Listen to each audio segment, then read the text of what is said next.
Professor Singh, what Ambassador Mukherjee said gives me a perfect segue to the question posed to you.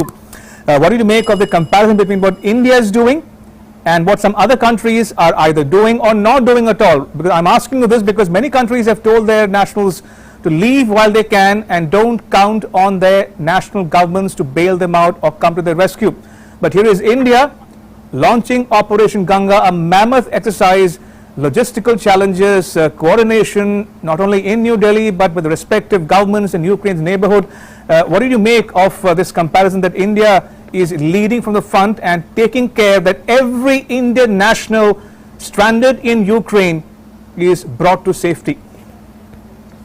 Thank you, Ramesh. I think you made that very interesting comparison to showcase how the so-called movers and shakers of international relations have not valued protecting and ensuring safety of their people the way India has done and India is doing. But you would remember that right from the time of Prime Minister Atal Bihari Vajpayee, India's engagement with Indians overseas, even people of Indian origin, had completely transformed itself, and India had really since then begun to engage Indian diaspora and Indians abroad in a very different fashion. I remember during the times of Mrs. Sushma Swaraj as foreign minister, right, there used to be saying that she would say that even if you're stranded on Mars, I will possibly find a mission to rescue you there. So valuing Indians and therefore creating a sense of pride about India among those Indians, particularly young people that we are discussing today, is a projection of this entirely new India here. But we also understand that despite various such rescue operations in West Asia, for example, before, this one seems to be rather complex in middle of a serious ongoing war on the ground and also a large magnitude. So in that sense, the three back-to-back high-level meetings that Prime Minister has held since yesterday evening and now dispatching 4 of his senior colleagues to the neighboring countries is a reflection of how much high priority India is giving. And of course, India has decided that Central Union government will be bearing all the expenses of this exercise. My hope is that from the talks on the Belarus and Ukraine border today, which are going on, even if they are able to achieve a temporary limited ceasefire, that will be a golden opportunity for India. Indeed, Professor Singh, I'll come to the right. Professor Singh, there we heard the Ukrainian representative speaking at the UNGA. One last question to you. Even as we cover the UNGA session in New York, there's another dialogue taking place between Ukraine and Russia in the border, Ukraine's border with Belarus. How sanguine are you that the parties concerned, Ukraine and Russia, can come to some agreement, at least on the issue of ceasefire, to cease hostilities and then consider other issues going forward? I think it's a difficult thing to hazard a guess in tensions like this. But let me say what the very initiation of talks represents. We have noticed that despite all these claims of Ukraine of 5,000 Russians being killed, I'm not sure how true will be that. There could be information war also going on both sides.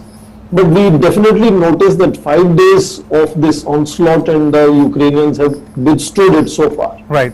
Now, what is important here to understand as the talks begin is that despite facing this strong opposition, Russia has not expanded the attack beyond Dnipro River to the west of Ukraine. Why is that so? There may be some thinking to ensure that they are not expanding it to the level when the neighboring countries who are NATO members begin to feel threatened. Okay. And then could invoke NATO's Charter Article 5 into this. So very deliberately a clear demarcation of much of the attacks happening on east of Dnipro River, which is about 40% eastern Ukraine. Second, I think it's also a bit of a climb down. Initially, President Zelensky twice made offers, first from the Munich Security Conference saying that he's willing to talk to President Putin at time and place of his choosing. 2 days later, he said we are even willing to talk about neutrality. But President Putin was constantly telling that Ukrainian forces should surrender, they should sort of overthrow Zelensky. From there, talks represent President Putin's recognition, howsoever temporary, that President Zelensky will be there in power in Kiev. He's talking to his representatives now. Right. From the other side, President Zelensky lately has been also saying that Russian forces should lay down arms and sort of vacate the territory. But now talks beginning. Remember, facilitated by Lukashenko, President Lukashenko of Belarus, who Zelensky was saying, we have nothing to do with because he is standing with Putin and is fighting Ukraine along with the Russia in that sense. But now the same facilitation talks are beginning.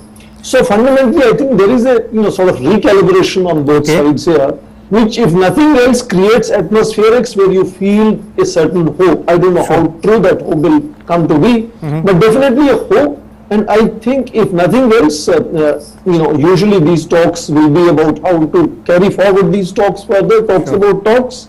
But since ceasefire is top on agenda, there could be a possibility of howsoever temporary 5 hours, 12 hours, 40 hours or whatever few days of ceasefire to sort of reinforce their position with that intention.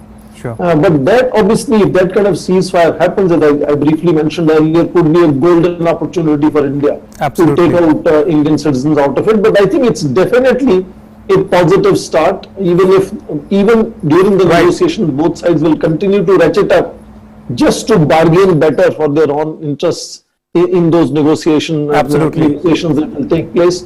But I think negotiations happening is a good sign, because at least it might potentially give at least a brief breathing space to both sides. Absolutely, without doubt. Professor Swaran Singh, thank you once again for joining us on Newsnight and sharing your thoughts with our viewers in India and abroad. Thank you. Appreciate it.